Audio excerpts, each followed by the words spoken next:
la elección general, donde vos no dividís, donde hay que ver si los votos de Grabois los siguen acompañando Sergio Massa o puede sumar, y después tenés una Patricia Bullrich que tiene que lograr que todos los votos de Larreta pasen a ella. ¿Crees que eso puede pasar? En principio es el problema de otra fuerza, Sí, ¿no? correcto. Está bien, pero es tu elección, también vos participás de esa elección. Ahora, lo que yo veo es que el votante de Larreta ideológicamente es más afín a Massa. Digo, conmigo no tiene nada que ver, o sea, esa pecera mía no es. Sí. Claro.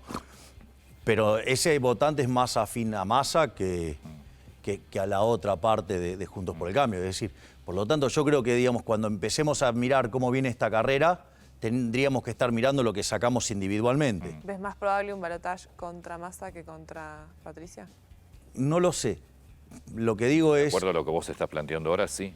Porque si los votos de Larreta irían a Massa, estás hablando de un balotaje Milei-Massa. Bueno, digamos, hay que jugar. O sea, y después, Y la lo pecera traen- que no votó, por decirlo de alguna manera, Sí.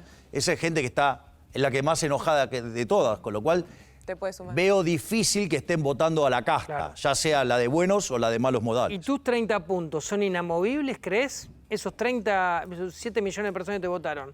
¿O pueden irse para otro lado en la Nosotros creo que tenemos un upside fenomenal, porque los que no fueron a votar, nosotros tenemos más chances de capturar a esos votantes, que son los votantes desencantados, que son los votantes que se hartaron del sistema, a punto tal que van y no votan. Entonces, y además nosotros creemos que frente a las divisiones internas de Juntos por el Cambio, mucha gente de Juntos por el Cambio que no nos votaba porque no tenía confianza en que nosotros fuéramos una alternativa para terminar con el kirchnerismo, los números del domingo muestran que la única alternativa para terminar efectivamente con el kirchnerismo somos nosotros. Porque no solo que nos hemos opuesto sistemáticamente y que hemos sido los opositores más rabiosos al kirchnerismo, sino que además hemos demostrado músculo político como para efectivamente ganar y terminar con el kirchnerismo. Es decir, al margen que cuando Juntos por el Cambio le ganó el kirchnerismo, lo trajo de vuelta. Dicho sea de paso, que le ganó al kirchnerismo y que fracasó porque los propios le tiraban en contra. Y cuando vos tomes la lista de Juntos por el Cambio, es cierto, ganó el ala de Bullrich, pero después en la lista están también los de Larreta, con lo cual, digamos, el problema lo tenés, o sea, que la mitad te tira para el otro lado. Entonces, aún, digamos, si llegaran a ganar, también serían un problema, porque tendrían este problema de ingobernabilidad que los paraliza y, consecuentemente, después nos van a traer más kirchnerismo de vuelta. Por lo tanto, la única forma de terminar con el kirchnerismo, los únicos que garantizamos el fin del kirchnerismo, somos nosotros. Te traigo a la parte económica. ¿Qué pensás de lo que pasó ayer? De lo que decidió el gobierno, la devaluación, la suba de tasa de interés, la limitación a dólar MEP. Todo dirigismo, ¿no? Porque en el fondo las limitaciones son garrotazo en la cabeza, ¿no? Es decir, es limitar la demanda a los golpes. Y lo otro es querer controlar los precios, digamos, como si alguien supiera los precios, ¿no? Hay un artículo maravilloso de Hayek por el cual le dieron el premio Nobel, entre otras cosas, que tiene que ver con el uso del conocimiento en la sociedad. Y explica cómo funciona el sistema de precios. Yo creo que si la sociedad, digamos, o los políticos al menos se dedicaran a leer ese artículo, por lo menos se darían cuenta de las atrocidades que están haciendo. A ver, vamos por partes. Primero, el cepo es una herramienta nefasta porque es un cercenamiento a la libertad, porque no te permite expresar tu voluntad en términos de consumo presente, porque en el fondo, digamos, si vos te ganas tu dinero honestamente, podrías gastarlo en lo que se te da la gana. Duda. ¿Y quién es el gobierno para decir que no? Lechugas, verdes, no. No. ¿Quién sos para decirme eso? ¿No? Ese es el primer punto. Segundo punto, que es todavía mucho más grave, que en términos de lo que es la reserva de valor, el peso no es reserva de valor. Si vos en el año 2001, en lugar de quedarte con dólares, te hubieras quedado con pesos, ¿cómo te hubiera ido? Digamos, hoy necesitas casi 700 pesos para ¿Puedo eso. aprovechar para hacer una pregunta de los pesos? Dame un segundo.